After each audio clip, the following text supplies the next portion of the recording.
Everyone, আজি বনাই আছোঁ মানে চিকেন। চিকেনটো মই ধুনীয়াকৈ পানীত অলপ সময় ভিজাই থৈ দিছিলোঁ। এতিয়া ধুই কৰি ৰেডি কৰি লৈছোঁ এতিয়া বলা। আৰু এইফালে দেখিছেনে গোটেইখিনি মছলা ৰেডি কৰি লৈছোঁ দেই। এয়া আদা নহৰু অকণ পেষ্ট, আৰু এয়া হৈ গ'ল পিঁয়াজ, আৰু এয়া বিলাহী, আৰু এয়া হৈ গ'ল পিঁয়াজৰ পেষ্ট, আৰু আলু কেইটামান কাটি লৈছোঁ। ঠিক আছে, তাৰপাছত এই কেৰাহী বহাই দিছোঁ আৰু ফটফট এতিয়া আৰু এয়া দেখিছেনে তেল গৰম হৈ গ'লে এয়া দেখিছা। এতিয়া আৰু মই এয়া পিঁয়াজখিনি ধুনীয়াকৈ অলপমান ফ্ৰাই কৰি আছোঁ দেই।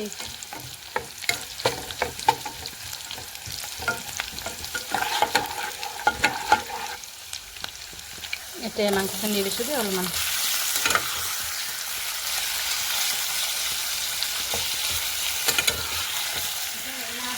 এতিয়া অলপমান দি দিছোঁ ৰেড চিলি পাউডাৰ, তাৰপিছতে দি দিছোঁ অকণমান জিৰা পাউডাৰ, অলপমান দিছোঁ ধনিয়া পাউডাৰ, অকণমান দিছোঁ হালধি পাউডাৰ, হৈ গ'ল অকণমান গোলমৰিচৰ পাউডাৰ দেই, পিঠা পাউডাৰ।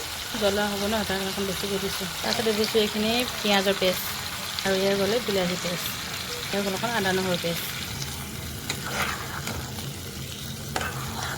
এতিয়াখিনি ধুনীয়াকৈ অলপমান সময় ফ্ৰাই কৰি লওঁ। কালাৰটো কেনেকুৱা লাগিছে জনাবা দেই।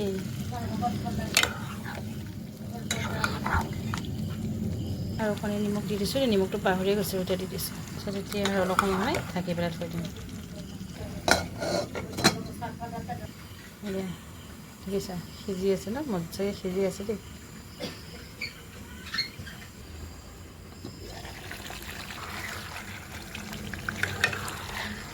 এতিয়া আলু কেইটা দি দিছোঁ দেই।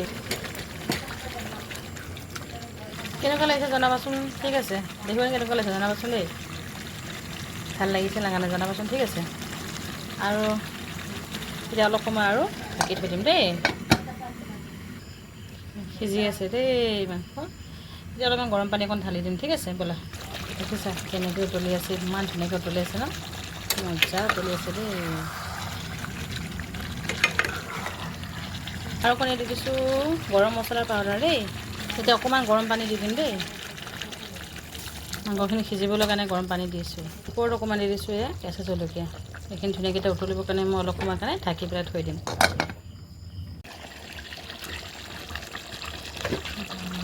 মাংস দেখিছে পানী শুকাইছে, আৰু অকণমান শুকালে হৈ যাব দেই।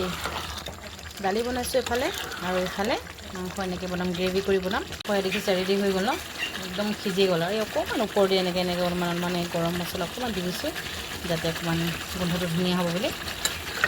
মজা হৈ গ'ল আৰু দেই মাংস ৰেডি। ভিডিঅ'টো কেনে আছে জনাবা। ঠিক আছে, আৰু যদি ভিডিঅ'টো ভাল লাগিছে এটা লাইক এটা কমেণ্ট কৰি থাকিবা। ঠিক আছে, আজিলৈ আহিছোঁ, ইমানতে ৰাখিছোঁ ভিডিঅ'টো। সকলোকে ধন্যবাদ, আৰু পুনৰ সকলোকে গুড নাইট।